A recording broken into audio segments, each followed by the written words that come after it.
16,107 घर जामवंतीचा अस्वलांची कन्या सगळ्यात देखणी योगेश्वर भगवंतीचा नारदाची मनोमन इच्छाही भेटावी देवती या संघ फुगडी खेळत होते। शेवटचं घर पट्टर आणि रुक्मिणी मातेचं तुळशीला पाणी घालत होत्या। नारदाने पाहिलं एकटीच दिसते, मनात इच्छा निर्माण झाली आता कोण नाही म्हणजे ही आपली हाक मारली रुक्मिणी।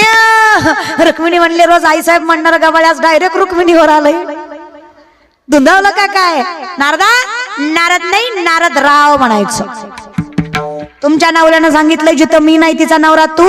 लगेच रुक्मिणी आईसाहेबाला कळलं देवानं गबाळ सुधरवाय पाठवलंय। सगळंच काम मुख्यमंत्री थोडंच करतो, थोडं उपमुख्यमंत्र्याला बी देतो की महाराजाला काय?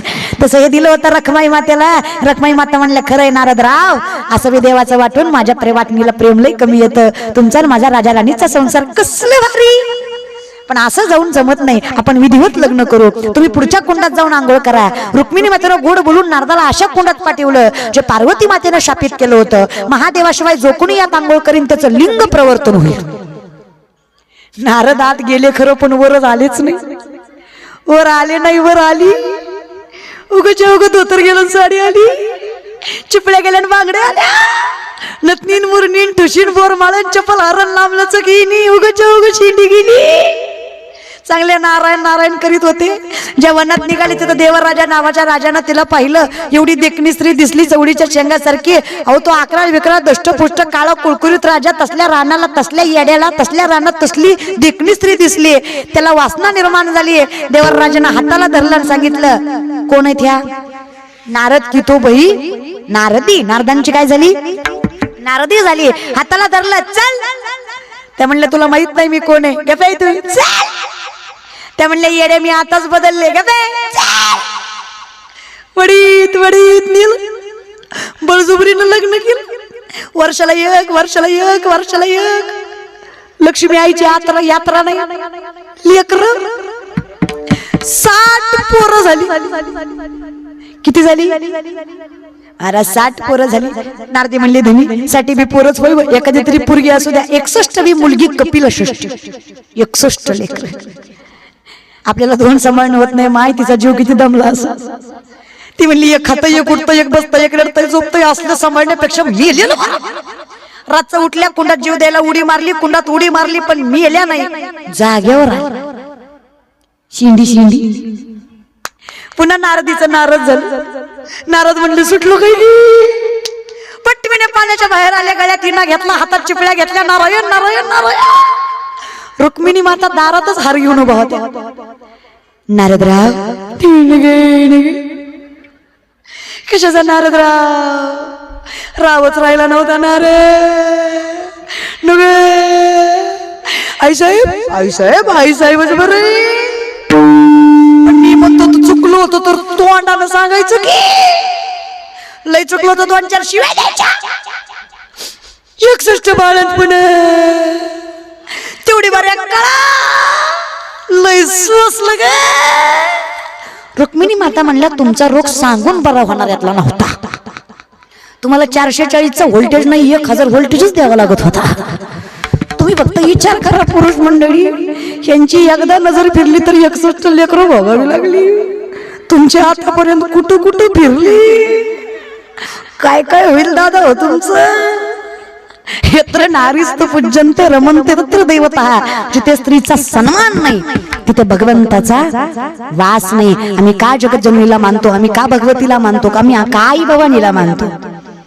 अहो शाहीस्तखानाच्या लाल महाला चालत शाहीस्तखानाच्या बहिणीची पोरगी कुठतरी लपली, बायको पळत पळत आली शाहीस्तखानाची। जहापना मुझे लगता है शिवा के मावलों ने बदले की आग में लड़की उठा ली। शाहीस्तखान शत्रु है पण बायकोला सांगतो बेगम जबान को लगाम दे, शिवा के मावले है वो, औरत की तरफ गंदी नजर से देखे ये मुमकिन नहीं। औरत को देवी की तरह पूछते हैं इन आंखों ने देखा है।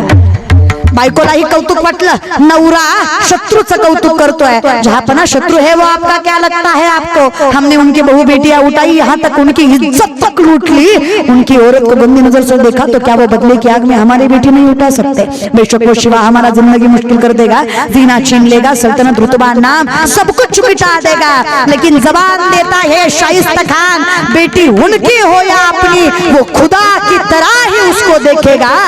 वो शिवा है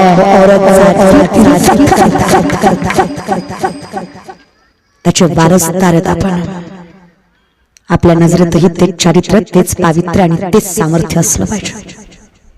आपणही आई बहिणीला तेवढ्याच पवित्रतेनं बघितलं पाहिजे. आणि माय मावल्या शिकवा पोरींना, जिजाऊच्या लेकी आहेत आपण, आई भवानीच्या लेकी आहेत आपण. आपल्यात लव जिहाद, आई बापाच्या नावाला कलंक नसला पाहिजे. चार माणसात बापाने नजर तर करून सांगितलं पाहिजे, माझी पोरगी आहे जी चार माणसात सामर्थ्यानं नजर वर करून उभी आहे. काय पाहिजे असतं ग? परमार्थ. परमार्थ म्हणजे काय? भजनात आलात, भजन केली, देवळात आलात, देवळात आलात म्हणजे परमार्थ झाला नाही रे. तुका म्हणे माय बापे अवघी देवाची स्वरूपे.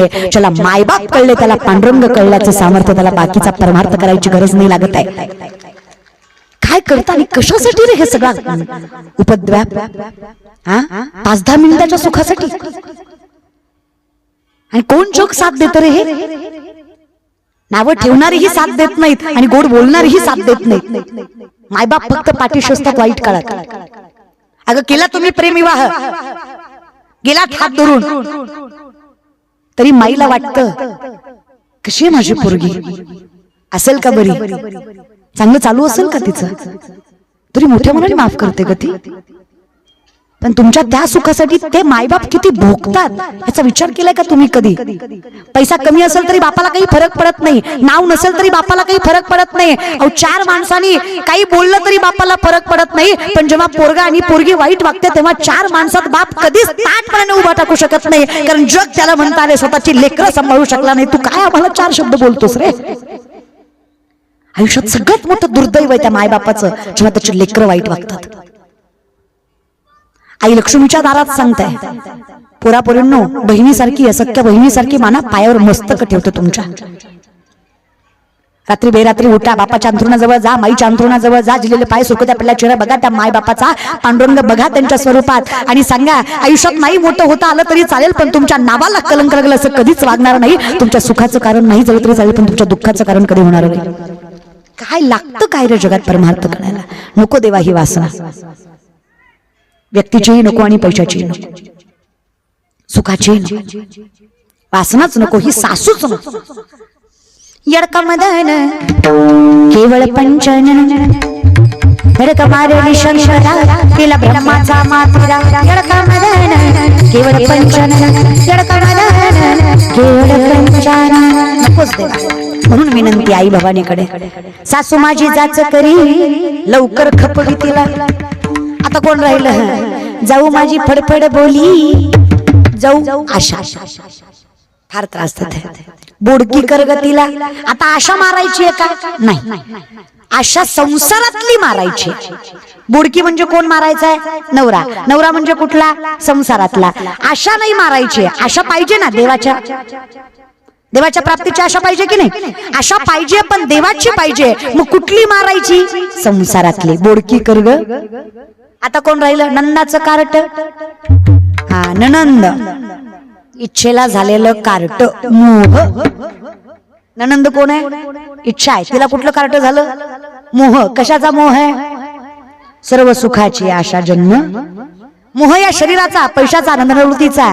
मग आता मारायचा आहे का? नाही. खरूज होऊ दे त्याला. खरूज हा त्वचा रोग. त्वचा रोग. आता एकदा त्वचा रोग झाला की या जीवाची काळजी राहील का? जे नाही उदास. म्हणजे याच्यावर प्रेम राहणार आणि याच्यावर प्रेम गेलं की कुठं जाणार? जगाच्या मालकावर. स्वतःवर प्रेम नको म्हणून खरूज होऊ दे त्याला, हा त्वचा रोग होऊ दे. हे नको देवा. याचा मोह नको, शरीराचा त्यागाचा मोह नको. आम्हाला कळावं तू राखतोय ना, पाहिजे तसं ठेव. आता कोण राहिलं? सगळ्यात महत्वाचा, ज्याच्यामुळं मी नांदाया आले त्याला तर आहुतीमध्येच देते, त्याला तर यज्ञातच टाकते. दादला मारून आहुती देईन, मोकळी कर ग मला. दादला म्हणजे सर्वव्यापी संसार. तेषामहं समुद्रता मृत्यू संसार सागरात भवामी नचरात अर्थमया वेशतो चेतसा. यातून तारायचं असेल तर तुला संसाराचा त्याग केल्याशिवाय पर्याय. म्हणून या नवऱ्याची आहुती देते आणि मी मोकळी होते. आणि एकदा मी मोकळी झाले सगळीच मरू दे. आणि एकदा मी मोकळी झाले या आशा वासना माया मोह या आशा पाशातनं की मग काय विषय तो त्यांचा झाला. मग आवडीने भावे, मग काय जमेल तसं हरिमुखे. काहीच नाही आयुष्यात, फक्त तुझं नामचिंतन. दोन्ही हात वर करा प्रेमानं. वा लक्ष्मी शारंगधर सीतापती रघुवीर राधा गोविंदा. लक्ष्मी शारंगधर सीतापती रघुवीर राधा गोविंदा. राधा गोविंदा रखमाई पांडुरंगा. राधा गोविंदा रखमाई पांडुरंगा.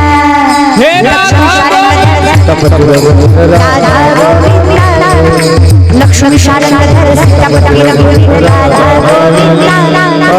राधा गोविंदा रखमाई पांडुरंगा. राधा गोविंदा रखमाई पांडुरंगा.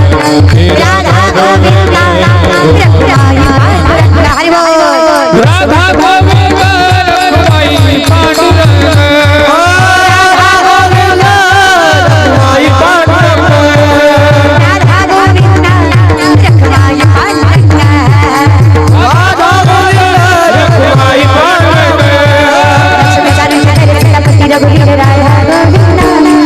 लक्ष्मी शारंगधर सीतापती रघुवीर राधा गोविंदा. राधा गोविंदा रखमाई पांडुरंगा. राधा गोविंदा रखमाई पांडुरंगा. लक्ष्मी शारंगधर सीतापती रघुवीर राधा गोविंदा. लक्ष्मी शारंगधर सीतापती रघुवीर राधा गोविंदा. राधा गोविंदा रखमाई पांडुरंगा. राधा गोविंदा रखमाई पांडुरंगा.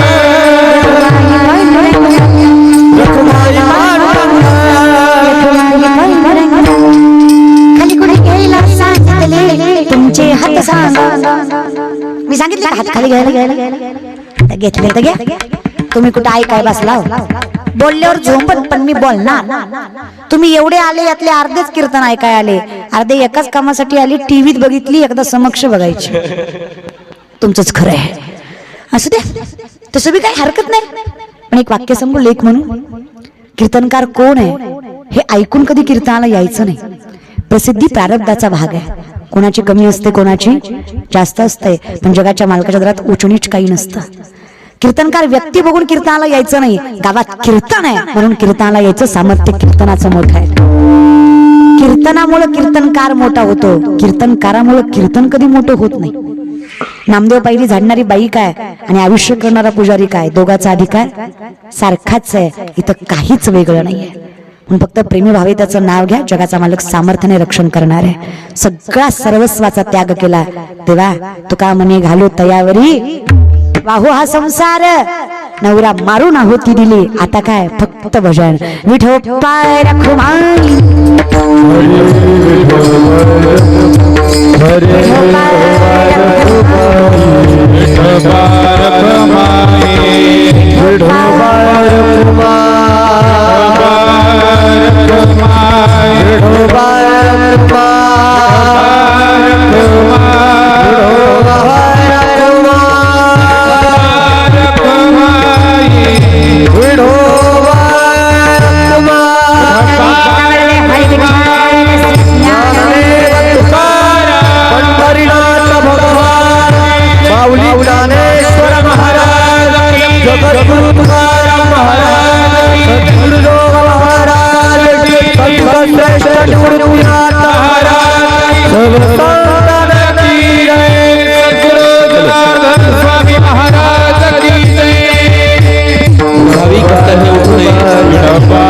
सूचना आणि विनंती आहे. भाविक भक्तांनी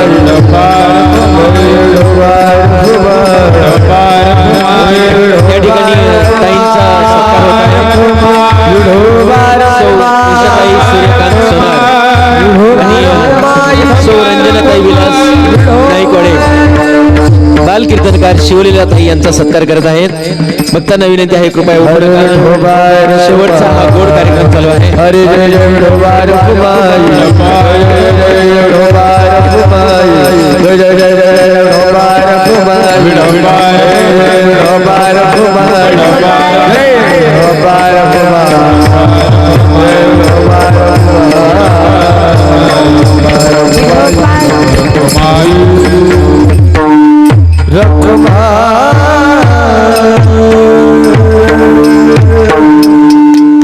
सावंतने नामचिंतनाचा गोड अट्टहास तीन हरिनाम सप्तासारखं सामर्थ्यानं नियोजन केलेलं या आई लक्ष्मी मातेच्या चरणात स्त्री शक्तीचा जागर करत हा भव्य कीर्तन सोहळा खारीचा